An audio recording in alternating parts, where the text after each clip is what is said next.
Good morning students. हम कर रहे हैं सैलरी हेड में अब हम कर रहे थे रिटायरमेंट वाला पोर्शन। आज बुक हम यूज़ कर रहे हैं डॉक्टर H.C. मेहरोत्रा साहित्य भवन आगरा पब्लिकेशंस की। तो हमने उसमें ग्रेचुटी, लीव इन, कैशमेंट और ये सारे कर लिए हैं। अब हमारे पास कॉम्यूटेशन ऑफ पेंशन भी कर लिया है। अब हमारे पास जो करने के लिए है वो है compensation on retrenchment. Compensation on retrenchment जो है वो इंडस्ट्रियल डिस्प्यूट एक्ट 1947 के अंतर्गत जो है, जो सबसे कम राशि होगी वो दी जाएगी। वो कौन सी होगी? इंडस्ट्रियल डिस्प्यूट एक्ट 1947 के सेक्शन 25 FB के अनुसार की गई कैलकुलेशन, मैक्सिमम अमाउंट 5 लाख और एक्चुअल रिसीव जो भी तीनों में से कम होगा। लेकिन अगर यही कंपनसेशन गवर्नमेंट की किसी स्पेसिफाइड स्कीम या किसी योजना के अंतर्गत जो है वो दी जाती है, तो ये लिमिट जो है वो 5 लाख से ज़्यादा भी हो सकती है। तो इसमें जो हम एवरेज सैलरी लेंगे on the basis of last salary drawn पिछले 3 महीने की। अगर मंथली वेजेस मिलती हैं, वीकली मिलती है तो 4 वीक्स की, और अगर डेली वेजेस पे उसे रखा गया है तो 12 डेज की। लेकिन सबसे पहले यहाँ समझना जरूरी है कि रिट्रेंचमेंट का क्या मतलब है। रिट्रेंचमेंट का मतलब है बिजनेस का बंद हो जाना, श्रमिकों की छटनी करना, उन्हें लेस फेवरेबल कंडीशंस पर जो है वो भेजना, लेस फेवरेबल कंडीशंस पर भेजना। तो ये 25 FB के अनुसार जो है वो कैलकुलेशन की जाएगी। For every completed of service half month salary on the average basis of, अगर मंथली है तो 3 मंथ्स की एवरेज सैलरी, वीकली है तो 4 वीक्स की एवरेज सैलरी, और डेज हैं 12, डेली वेजेस पर है तो 12 डेज की एवरेज सैलरी जो है निकाली जाएगी 15/26। इसमें सैलरी से मतलब होगा सैलरी प्लस डियरनेस अलाउंस, उसके बाद जो टैक्सेबल परक्यूजिट्स हैं, rent free accommodation, gas electricity water की सुविधा और अन्य सुविधाएं या कंसेशनल रेट पर फूड के संबंध में सुविधा, ट्रैवल कंसेशन। लेकिन इसमें बोनस या प्रोविडेंट फंड जो है या नौकरी पर समाप्त होने पर दी जाने वाली ग्रेचुटी जो है वो इंक्लूडेड नहीं है। तो सिंपल है। देखो, mister Rakesh is employed as a clerk in textile mill at Amritsar since 1st October 2006. He is getting 12,000 per month as salary and 2,400 per month as dearness allowance, or say as dearness allowance since 1st January 2016. His services were terminated on account of retrenchment of employees. He was paid 1,92,000 in compensation. Commute his exempted amount. Exempted amount जो है हमने calculate करना है। तो amount receive दिया हुआ है आपको 1,95,000, मैक्सिमम लिमिट है 5 लाख रुपया, और उसकी सैलरी जो है वो है 12,000 रुपये, और DNS अलाउंस हमने इंक्लूड करना है। DNS अलाउंस कितना है? 2,400 रुपया। तो देखो बिल्कुल सिंपल है। सैलरी कितनी हो गई उसकी? सैलरी इज इक्वल टू 12,000 और plus 2,400, 14,400। Half month salary for employ completed year of service. उसने कितने साल जो है जॉब की है? 1 अक्टूबर 2006 से 1 जुलाई 2019 तक 12 साल और 9 मंथ्स जो है उसने जॉब की है। तो आ जाएगा 13 मंथ्स। पार्शियल पार्ट को इसमें कंसिडर करना है। 13 मंथ्स की आप कैलकुलेट करोगे तो आपके पास अमाउंट आ जाएगा 93,600। एक्चुअली रिसीव्ड 1,92,000 और taxable specified by government 5 lakh rupees. तीनों में से जो भी सबसे कम होगा, तीनों में से जो भी सबसे कम है वो है 93,600, और टैक्सेबल पार्ट हो जाएगा 1,92,000 माइनस 93,600। तो वो आपका क्या आ जाएगा? टैक्सेबल पार्ट जो है वो आ जाएगा। उसके बाद जो है हमने करना है compensation on voluntary retirement. Voluntary retirement क्या होती है कि जब हम स्वेच्छा से रिटायरमेंट ले लेते हैं, हमारी अभी रिटायरमेंट ड्यू नहीं है लेकिन स्वेच्छा से ले ली। पब्लिक सेक्टर कंपनीज, कोई private company, local authority, government cooperative societies, universities, Indian institute of technology, state government के कोई एम्प्लॉयज़, सेंट्रल गवर्नमेंट के एम्प्लॉयज़, या नेशनल इमेंस का या स्टेट इमेंस का स्टेट गवर्नमेंट द्वारा शेड्यूल इंस्टीट्यूट ऑफ मैनेजमेंट से अगर कोई एम्प्लॉय वॉलंटरी रिटायरमेंट ले लेता है, या उसकी सेवा की समाप्ति हो जाती है, तो या पब्लिक सेक्टर की कंपनी से आप वॉलेंट्रीली जो है अलग हो जाते हैं, तो इनमें से जो सबसे कम राशि होगी कर मुक्त होगी वो क्या है, for every completed year of service 3 month salary. और दूसरा है जितना टाइम पीरियड आपका बचता है स्वेच्छा से अवकाश ग्रहण करते समय वेतन इनटू जितना आपका टाइम पीरियड अभी रिटायरमेंट के लिए रहता था और एक्चुअली रिसीव्ड और मैक्सिमम अमाउंट जो है वो 5 लाख रुपीज़। तो इसमें भी सैलरी का मतलब सेम रहेगा, salary, dearness allowance if for retirement benefits and commission if on fixed percentage basis. तो ये सारा है। तो इसमें एक बार फिर से सुन लो, जो जितने साल की आपने सर्विस कंप्लीट की है उसके लिए आपके संपूर्ण वर्षों पर 3 माह का वेतन, और on the basis of lost salary drawn जो है आपका सुपरएनुएशन फंड में जितना आपका टाइम रहता था उससे मल्टीप्लाई करके जो आएगा एक्चुअल अमाउंट, और आपका 5 लाख रुपीज़ जो भी चारों में से सबसे कम होगा। इसमें 4 कैलकुलेशंस हैं और वो एग्जम्प्ट हो जाएगा, बाकी क्या हो जाएगा, टैक्सेबल जो है वो हो जाएगा। उसके बाद है, आप देखो, John is employed in a public company and is a paid a sum of ₹6 lakh on voluntary retirement from service. The normal age of retirement in the company is 60 years and John who was 46 year at the time of retirement had completed 20 years of his service. His monthly salary at the time of retirement was as follows: basic salary 10,000, dearness allowance 50% includable for pension purposes, HRA, convince allowance, what is the amount of compensation under taxable. अब salary आप लोगे, ध्यान से देखना, इतना तो अब आपको पता होना चाहिए, ऑलमोस्ट चैप्टर कंप्लीट है। 10,000 और पेंशन के लिए इंक्लूडेबल कितनी है, 50% ऑफ द डियरनेस अलाउंस, यानी सैलरी कितनी हो, 6,000 का हाफ, यानी सैलरी कितनी हो गई, 30,000। अभी उसकी जॉब जो है उसने कितने साल जॉब की है वो कह रहा है, public company, retired services, completed 20 years of service. For every completed year of service 3 months salary. Completed year of service 20 साल इंटू 3 इंटू 13,000 आपकी जो है 60 महीने की सैलरी जो है वो हो गई। ये हो गया आपका 7,80,000। फिर उसकी जॉन की एज कितनी है, 45 ईयर्स, और अभी उसके कितने साल रहते हैं, 60 माइनस 45, 15 ईयर्स रहते हैं, तो यानी 180 मंथ्स रहते हैं। 180 मंथ्स के लिए उसकी 13,000 के हिसाब से जो है वो सैलरी कितनी, कॉम्पनसेशन कितनी हो जाएगी, 23,40,000, 23,40,000। और एक्चुअली रिसीव्ड जो है वो 6 lakhs और स्पेसिफाइड बाय द गवर्नमेंट जो है 5 लाख। तीनों में से जो भी सबसे कम हो, चारों में से, सॉरी रादर, चारों में से जो भी सबसे कम होगा वो क्या हो जाएगा, एग्जाम्प्ट पार्ट हो जाएगा। चारों में से सबसे कम क्या है, 5 लाख रुपीज़, तो ये एग्जाम्प्ट हो गए। टैक्सेबल पार्ट क्या हो जाएगा, actual received minus exempted part, 5 minus 6 minus 5 lakhs, यानी कि 1 लाख रुपीज़। ये क्या हो जाएगा, आपका टैक्सेबल पार्ट हो जाएगा। क्लियर है। तो उसके बाद जो है हमने करना है, आपका अमाउंट रिसीव्ड आ गया। उसके बाद है provident fund, amount received from provident fund से मिला हुआ लमसम अमाउंट जो है वो क्या होता है, एग्जम्प्ट जो है वो होता है। स्टैट्यूटरी प्रोविडेंट फंड भी एग्जम्प्ट होता है, रिकग्नाइज्ड प्रोविडेंट फंड भी एग्जम्प्ट होता है, with subject to the condition कि उसने 5 साल लगातार सेवा की हो। अगर 5-7 साल लगातार सेवा ना की हो तो कर्मचारी की बीमारी के कारण या एम्प्लॉयर का बिजनेस बंद होने के कारण उसकी जॉब छूट गई हो, मतलब जो सर्कमस्टांसिस हैं उसके हाथ से बाहर हों। और अनरिकग्नाइज्ड प्रोविडेंट फंड में मैं पहले भी बहुत बार बता चुकी हूँ कि जो एम्प्लॉयर की कंट्रीब्यूशन होगी वो विद इंटरेस्ट जो है वो आपकी सैलरी में ऐड होगी, और जो एम्प्लॉई की कंट्रीब्यूशन पर ब्याज है वो इनकम फ्रॉम अदर सोर्सेज में जाएगा। अगर कुछ नहीं लिखा हुआ तो हम मानते हैं कि 50% एम्प्लॉयर की कंट्रीब्यूशन है और 50% जो है वो एम्प्लॉई की कंट्रीब्यूशन है। ठीक है, तो अब देखो यहाँ से जो है वो क्वेश्चन शुरू होते हैं। ये क्वेश्चन आपको ध्यान से करना है।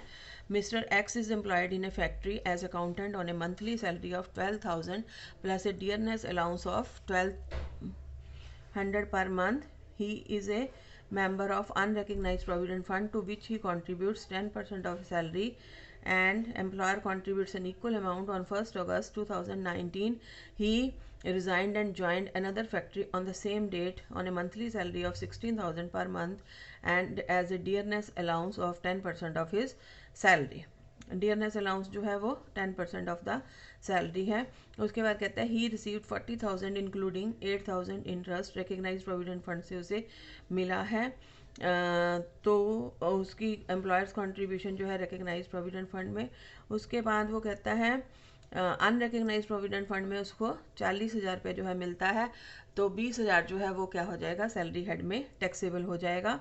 उसके बाद कहता है he is new employment, he contributes 15% of salary to a recognise provident fund while his employer contribute 16,160. तो हमें निकालनी पड़ेगी क्योंकि इसमें अमाउंट दिया हुआ है कितना एडिशनल है. हम देखेंगे 12% से एडिशनल है या नहीं. He is provided with an unfurnished rent free house by second employer in a city population. The amount municipal valuation of the house is 900 per month. तो उससे जो है हमें कोई फ़र्क नहीं पड़ता है. तो वैल्यूएशन उसकी पॉपुलेशन सिर्फ 2 लाख है और जो 900 फेयर म्यूनिसिपल वैल्यूएशन उससे कोई फ़र्क नहीं पड़ता. यहाँ पर पॉपुलेशन 2 लाख होने की वजह से हम क्या लेंगे, उसकी सैलरी का 10%.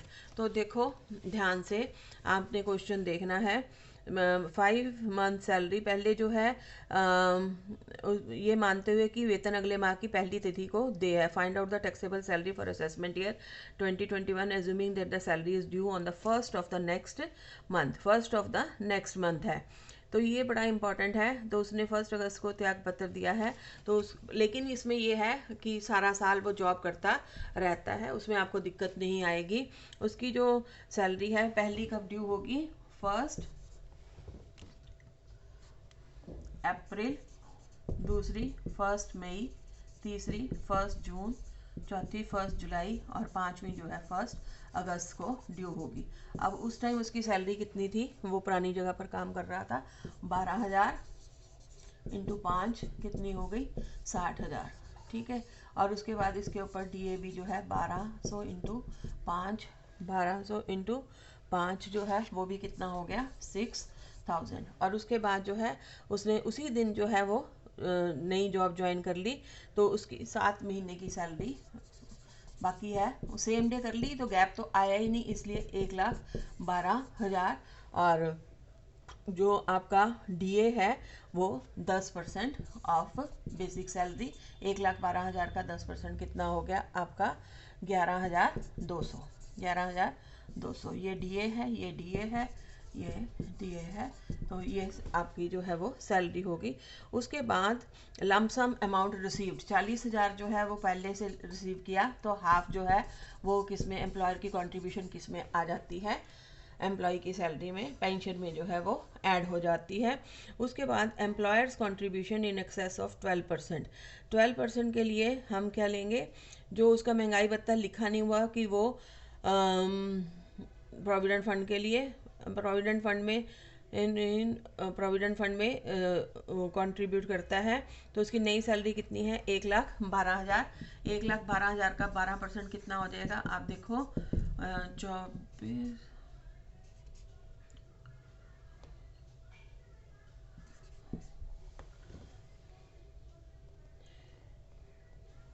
13,440.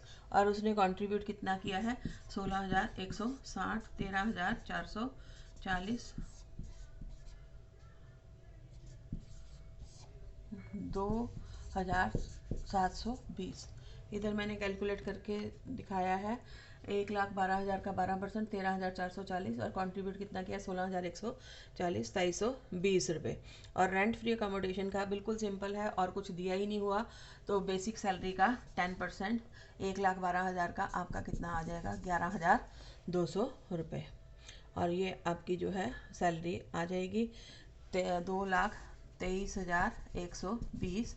और इसमें से स्टैंडर्ड डिडक्शन लेस कर देंगे 50,000. तो बाकी आ जाएगी आपकी टैक्सेबल सैलरी. क्लियर है, क्लियर तो होना चाहिए बेटा. ये आपका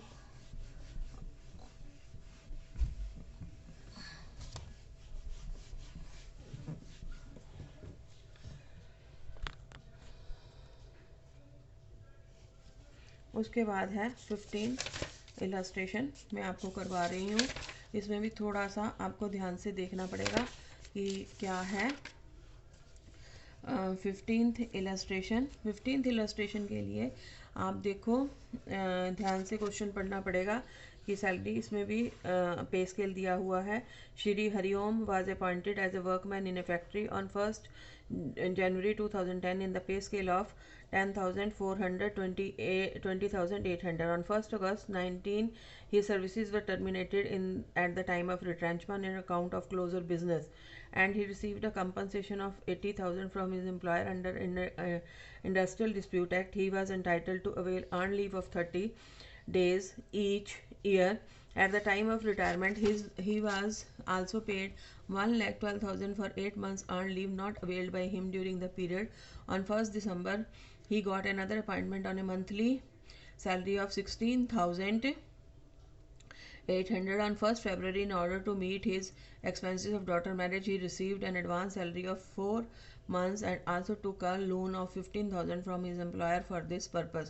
Determine his taxable salary under the head salaries for the assessment year solution, assuming that salary is due on the 1st of the next month. तो सैलरी आपकी कब ड्यू होती है? 1st of the next month.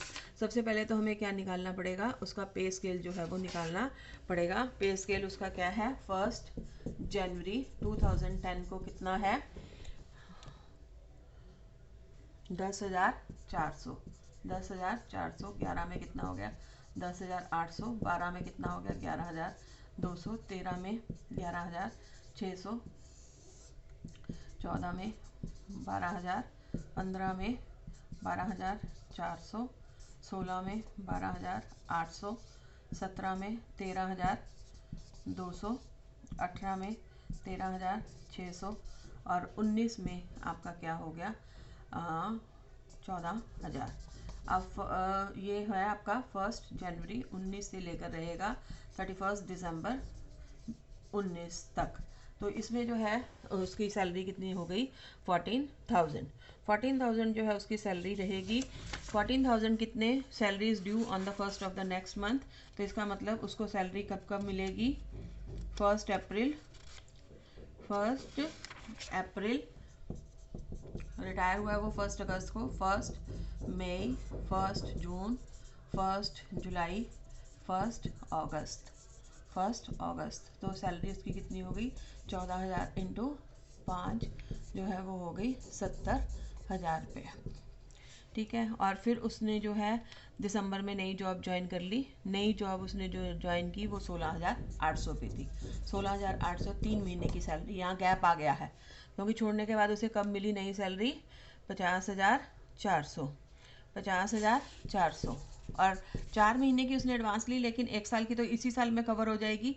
तो 3 साल की advance salary जो है वो भी कितनी हो गई? 16,800 इंटू 3 50,400। 50,400 3 पॉइंट्स हो गए। 14,000 सैलरी है, 5 महीने मिली। नई सैलरी 16,800 है, 3 महीने। एडवांस सैलरी 3 महीने। और उसके बाद जो है compensation for the loss of employment निकालना है हमने। तो उसको कितना मिला है? 80,000 का कंपनसेशन जो है वो मिला है। तो उसमें जो है कैसे निकालते हैं? अभी मैंने आपको पिछला बताया था कि रिट्रेंचमेंट पे कैसे निकालते हैं कंपनसेशन। आपका एक तो 5 लाख रुपीज़ और एक्चुअली रिसीव्ड, और तीसरा जो है अंडर इंडस्ट्रियल डिस्प्यूट एक्ट 1947 के सेक्शन 25FB में। 25FB क्या कहता है कि लास्ट सैलरी ड्रॉन के आधार पर जो है आपका for every completed year of service, कितने साल उसने सर्विस की है आप देखो। 1010 से लेकर 10 साल जो है उसने सर्विस की है। तो उसके जो है 9 वर्ष 7 महीने बनते हैं, तो वो पूरे कंप्लीट कितने माने जाएंगे? 10 साल जो है वो माने जाएंगे। तो 10,000 इंटू आपका क्या है? सैलरी कितनी है? 14,000 into 1/2 into 10 years of service. 70,000 हो गई ये। और उसके कितने रिसीव कितने हैं? 80,000। गवर्नमेंट की लिमिट कितनी है? 5 लाख। तीनों में से जो भी सबसे कम होगा, सबसे कम क्या है? 70,000 लीस्ट ऑफ द 3। और टैक्सेबल क्या हो जाएगा? 80,000 माइनस 70,000 यानी कि 10,000 रुपया। क्या हो जाएगा टैक्सेबल 10,000 रुपया। उसके बाद उसमें दी हुई है encashment of leave. Encashment of leave जो है वो 30 डेज़ की लीव मिलती है हर साल, और 8 मंथ की लीव जो है उसने अवेल नहीं की है। तो 10 माह के औसत वेतन के आधार पर हमने उसकी सैलरी जो है वो लेनी है। 10 माह के औसत वेतन के आधार पर जो है हम सैलरी कैसे लेंगे, आपने अभी कैलकुलेट किया था कि पिछले उसको जनवरी में इंक्रीमेंट लगता है, तो पिछली सैलरी फिर पीछे जाएंगे हम। ये क्वेश्चंस थोड़े से ट्रिकी हैं। पीछे जाएंगे कब वो रिटायर हुआ, अगस्त में। अगस्त में जब है वो रिटायर होता है, तो जुलाई, जून, मई, अप्रैल, मार्च, फरवरी एंड जनवरी, 7 महीने जो है उसको कितनी सैलरी मिली, 14,000। और उससे पहले जो है इंक्रीमेंट लगता था उसका 400 रुपया, यानी कितनी मिली होगी उसको 13,600। 3 महीने कितनी मिली होगी 13,600, 98,000 और प्लस